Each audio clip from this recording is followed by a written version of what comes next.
If I had to start everything over again and go back to the first event, here are the 5 things that I would do differently. And my hope is that you learn from these so you don't make the same mistakes. Number one is trying to make it perfect before it's done. I like to think that I'm a perfectionist. I have the vision of what I want something to be, and I have a hard time taking action towards it or putting it out into the world unless it looks exactly the way that I want it to. Especially like this video, for example. It's not perfect. It's not the way that I imagine it being in my head and how I want it to be. But if I continue to hold on to it, I'm holding somebody else from being able to experience it, which isn't fair. That's selfish, right? So the first thing I would do is put it out before it's perfect, which I kind of already did, but I didn't do it at the level that I could have. I wanted the graphics to look perfect. I wanted the videos to look perfect, the promotion, the captions to say the exact right thing. When in reality, that's just a drop in the ocean that nobody's thinking about. You put more thought and pressure into it than the person receiving it does. So just put it out there. It doesn't have to be perfect. Last time I checked, you're a human and so am I. And guess what humans do? We make mistakes. Even technology makes mistakes sometimes. So don't worry about it being perfect. Just do it and put it out there.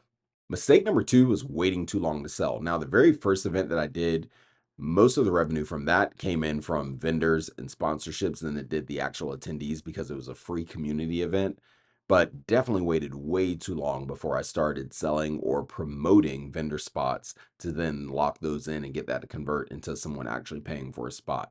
It was because I took too long trying to figure out what exactly I wanted it to be. I knew that they were going to have a space to be able to set up, but I didn't know like what all the perks were going to be and what all the bonuses were going to be that they're going to get on top of it to make it even extra valuable. And there were a lot of things that I just had to figure out along the way because even though I've hosted events similar to this before, I hadn't done it at quite this type of a scale.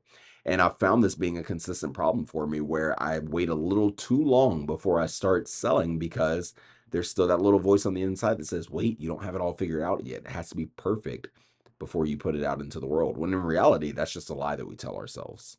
Number three would be not validating the demand early enough. Now, I did a really good job of as soon as I got the idea, I took a day or two before I put it out into the world to kind of gauge interest and see if it was something that people wanted to be a part of. But I definitely could have condensed that timeline, make it faster. As soon as you have the idea, put it out into the universe. A lot of people won't do that because they fear that that's going to commit them to then following through and taking action on things. Isn't that a good thing? Shouldn't you put that pressure on yourself to actually have to take action and to see something through and follow through on your commitments? I think that's a great thing.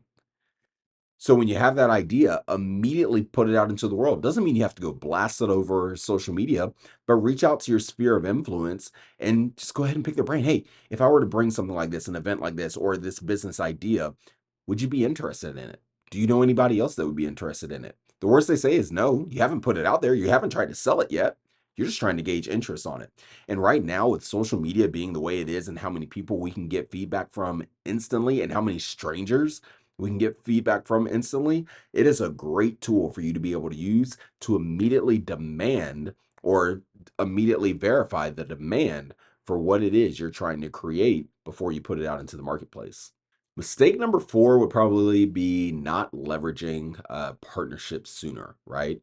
There's a saying that businesses are built on relationships. And I really do believe that to be true. I honestly don't even think your network determines your net worth because if you think about it, you've got tons of contacts in your phone, and technically those are all part of your network. But how many of them do you actually talk to on a regular basis? Probably not even 10% of them.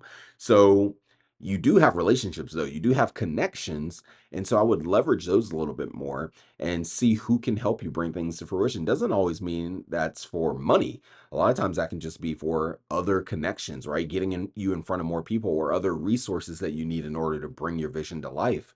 Leverage those partnerships and those relationships and those connections more because you can actually speed up the process from idea to execution that way versus trying to figure it out and do it all on your own. Number five mistake probably actually should be number one. And that's just underestimating the logistics. Now, for me being in the position that I'm in now, after doing more events and understanding it a little bit better, and now having someone on our team that handles the administrative and logistics side of things. It definitely makes it easier for me to speak on this than when I did my first event 8 months ago.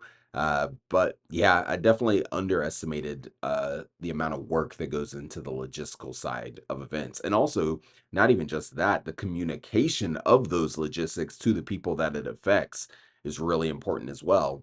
Because you have to think about it. If you're hosting a vendor event, for example, and you have these vendors that are setting up, those are your customers, right? So if they buy a service from you or an opportunity from you, and you're not able to clearly articulate and communicate to them what to expect and how to best be prepared for it, then you're limiting their capability to be able to have success, which in turn is going to be a reflection on you. And so I truly believe like having those logistics lined up and really nailed down and detailed, especially as you get closer, and then having the ability to be able to clearly communicate and articulate those logistics is definitely going to be the difference maker, and the key to running a successful event, but also running a successful business as well.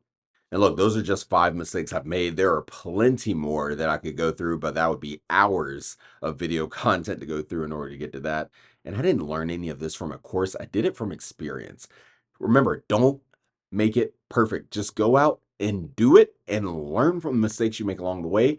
And I guarantee you're going to be so much farther ahead than if you were to wait until everything was perfect before you decided to launch. Hope that video helps. Go build something big. Hey guys, thanks for watching the video. Don't forget to like, share, subscribe, all of that stuff. Look, I'm actively building these events out right now. And if you're looking to start building your own events or you're currently doing it and you want to take them to the next level, click the link in my bio. That's where I put all the resources of exactly what I'm building. No theory, no fluff, just proven execution in order to help you guys go to the next level. I'd love to connect and let's keep building something big.